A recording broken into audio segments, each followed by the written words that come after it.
guys, welcome to my YouTube channel.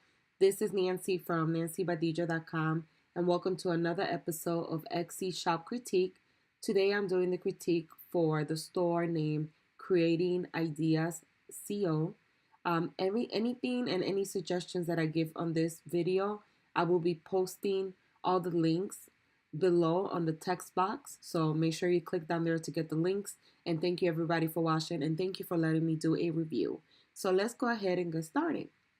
So the first thing I wanted to talk about is photography. So before a potential customer decides to, buy a product, before they even do that, the first thing they do is look at the picture. And if the picture is compelling enough that they like the picture, they love it, they just want to have it, they'll click on it, and that will land you the sale. However, if the picture is not compelling, you're not going to get a sale. You have to make sure that your photography is on point, that when the person clicks on it, it's because they just want that item. And if in my opinion, photography is the deciding factor. It's more important than the shipping costs, customer reviews, the price of the item itself, whether you have a listing description. The first thing they see is photography. So you want to make sure that it catches the person's attention, and you want to make sure that you're using all 10 available spots of photos that Etsy provides you to add, that you are showing off the product in different angles, that you are accurately showing the size and scale of the items in the photos, that you use a subtle background that don't distract from the item, that you crop the photos complementary, that you use light and no flash. A lot of times what I tell people is show the item being held, worn, or used depending on what you're selling. And the reason why I'm going in details about photography is because you have to think about it like this. When you have an online shop, it's not like a department store. So if you go to a department store, you could browse, you could touch, you could hold it in your hands, you could feel the texture. But when you're browsing online, you can't pick up the item. So the next best thing is the photo. All you have is the photo. So the photo has to make an impact for the person to want to click on it and buy the actual item. So I did an audit on this poster here. You do have beautiful artwork, by the way, and I think that it's very unique and different. So you should be standing out from the competition. However, you are in a niche that is somewhat like mine, very competitive. So you do have to stand out and do things that will get you noticed, basically. Now, the first thing is the picture. I would choose a different background. I mean, it's not a bad picture. It's just you have better ones in here. Like I would say something like this would be better for the front image.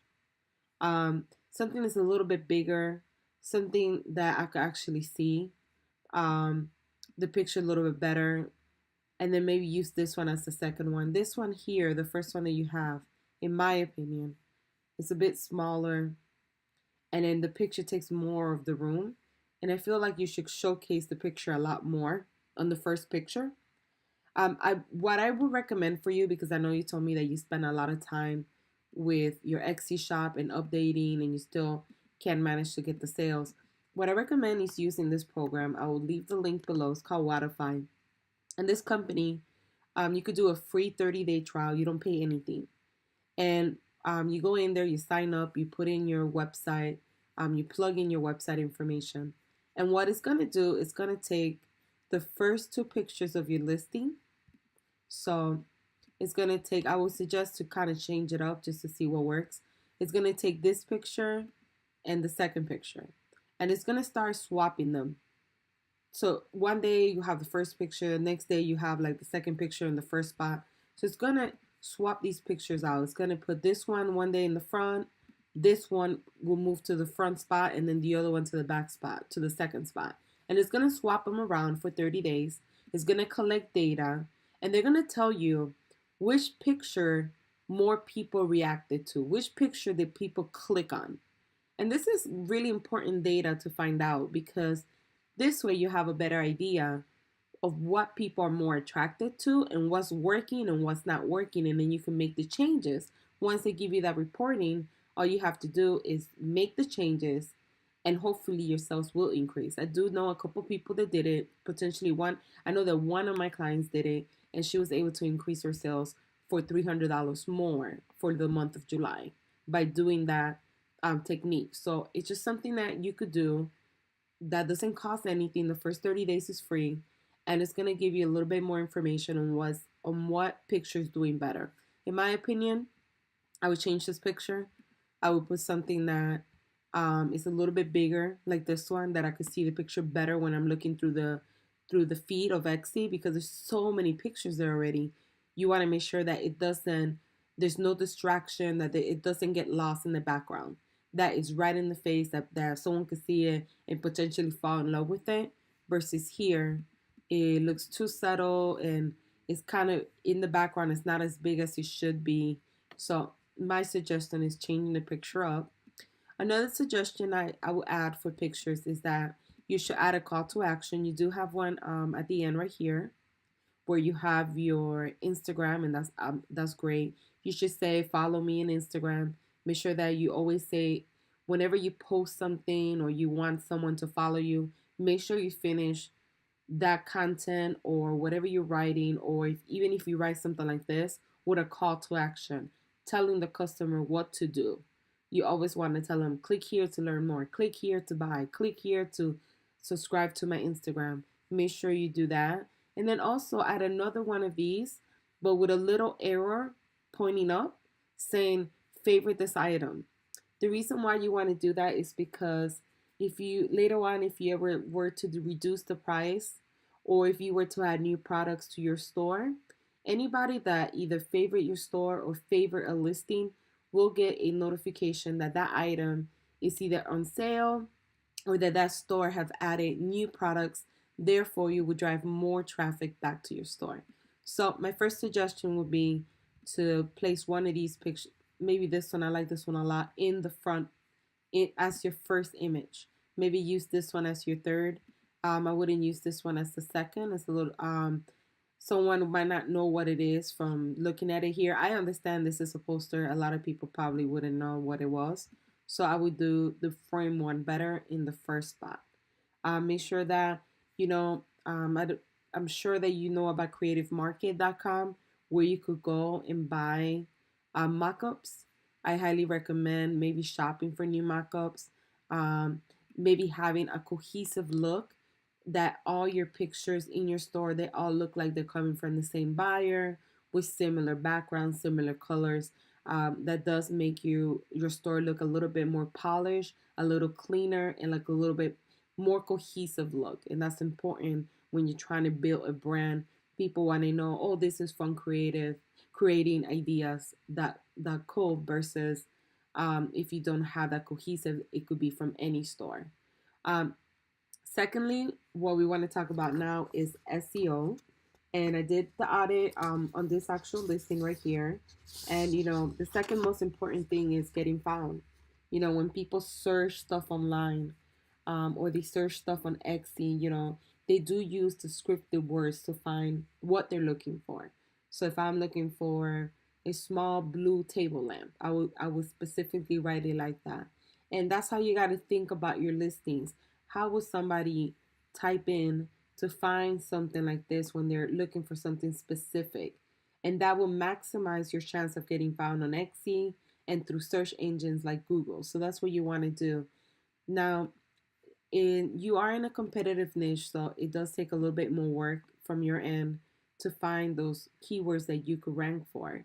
A lot of the keywords that you currently have are either very high, which means there's a lot of competition, or they're medium competition, which also could hinder sales, because even if you compete with medium competition, sometimes there's like over 10,000 listings using that same keyword, and it's really hard to get ranked for. So for instance, if you were to type in body art, right? And you go to Etsy.com and you look it up in the search engine, it's going to show you how many other people have that same keyword. And as you can see, there are 38,000 other people using the same keyword. And this is the problem, because it's too many people competing for the same keyword. So therefore, you're not going to rank organically for that keyword. And if you were to run an ad like an Xe ad, your cost per click is going to be very high, because now you're bidding with a lot of people to be on the first page of Xe. So it's going to be a hard one to compete with. Um, my suggestion is to do the research, to do the grunt work of finding keywords that are not too competitive and there's still enough room that you can make money from. I always tell people the biggest mistake you can make as an Etsy seller is not doing the groundwork of researching your keywords before even making the product. So before you say, "Oh, I'm gonna draw a picture of a woman like the one that you have now," making sure that that particular design that you want to sell, that is not too high in competition, and that you are going to be able to find profitable keywords. So therefore, you did the research. You're like, okay, this is a good one to do. You do the work. You upload the listing. You got the keywords, and you start making sales. But if you just do the design first without doing the SEO first, that leads you to this point where it's very competitive and it's almost like really tedious to find those keywords. But if you do the work, you could find them. It's just going to take a little bit of time to get them. Now, I do recommend using xerank.com. It's a free tool. It's the tool that I'm using right now to do your audit. And xerank does help you with keywords. And all you have to do is, when you are looking for keywords, one, make sure it's not too broad. So body art could be anything. That could be a tattoo. It could be makeup. It could be, so you want to be very specific. The human, that could be, is too broad. You want to be specific about something. If I'm looking for running shoes, I'm gonna put running shoes. I'm not gonna put running by itself, because then I'm gonna get a whole bunch of the other stuff that I'm not interested in. So it's the same thing with this.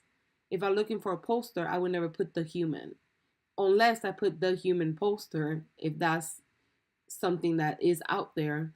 But I wouldn't just put the human or body art. Maybe body art makes more sense because it does end with art at the end. But then it's also a tricky one, because it could be anything. It could be body, like art for the body, like different stuff. So you have to be very specific with what you're looking for. And with XeRank, is a free tool, so you don't have to pay anything for it. And if you're confused about looking for keywords, I do have a video on my YouTube channel. On this, you're watching the YouTube channel, of course. I have a video on how to find profitable keywords. You could watch that, and I go step by step on how to create a listing. I highly recommend watching it. And then what you could do is, let's say this is a keyword that you want to play with, woman body poster. That kind of matches what you're selling. You could put it up here. It's gonna spit out keywords. If you are in a high competition, you're gonna notice that a lot of the keywords are in red, and you're gonna have to keep playing with it until you find different keywords. So, for instance, right here, female body art. That's a good one. Is medium competition. It's not so high. It's only 3,000 other people competing. So that's a really good one there. You could potentially maybe do this one, body positive art. It doesn't flow as good as this one, but if you couldn't find anything else that might work, female body wall art. That's a great one. Low competition. Female body print. That's a good one as well. If this matches any of your listings, you could use that one. Woman's March print. I don't think that one will be the one.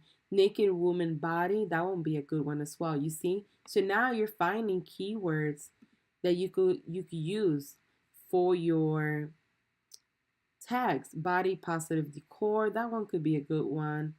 So you gotta keep doing this, like playing with it. Naked female body. That's a good one. And these are the ones that you want to use. That way, you're not using keywords that are too competitive, that is almost impossible to rank for, impossible to get found organically. And that's what you do. You go in there, you write these keywords, you find the keywords, you write them down. And then what you want to do is you want to put the keywords in your title like you did here. So you did a really good job with that.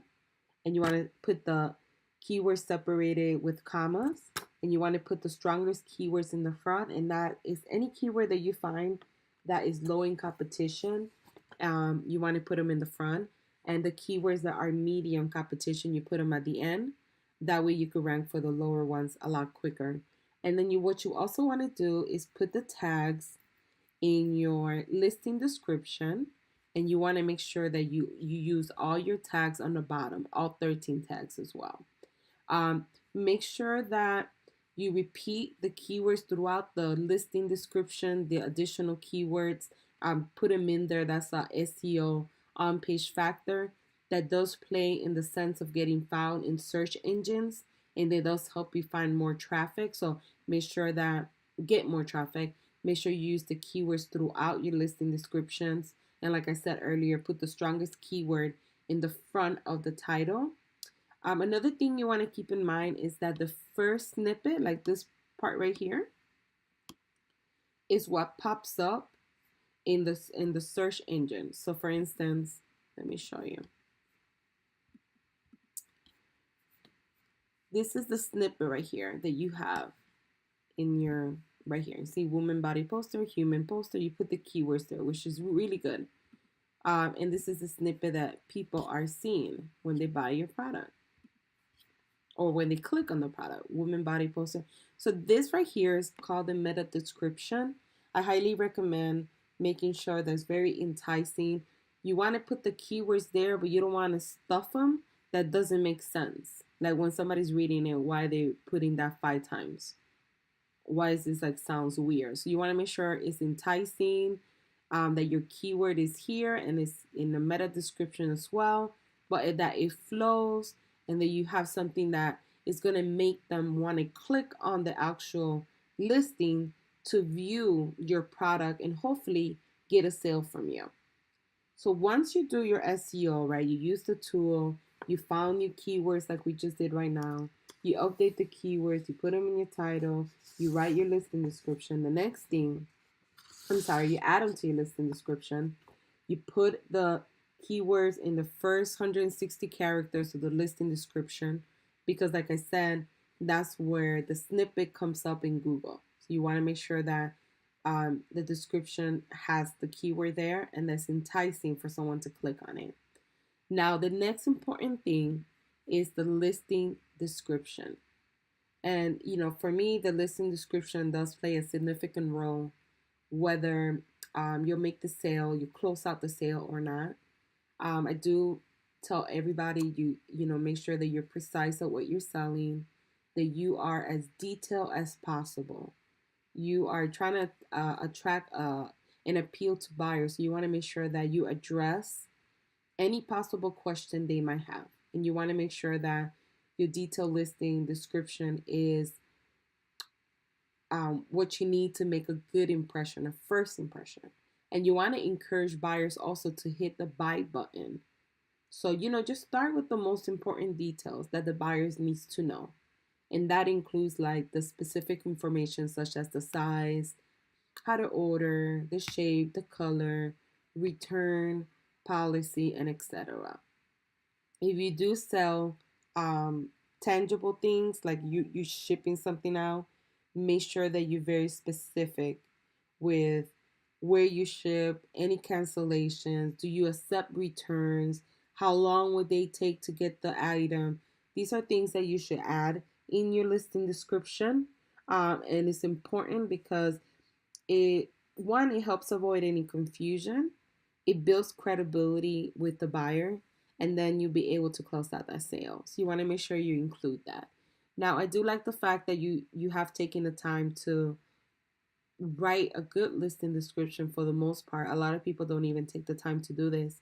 And you have like the description, you have like what this is for, the frame is, oh, it's just so important to put this frame is not included, because people will say, oh, do I get an easel? Does frame comes included? And so it's really nice that you have that.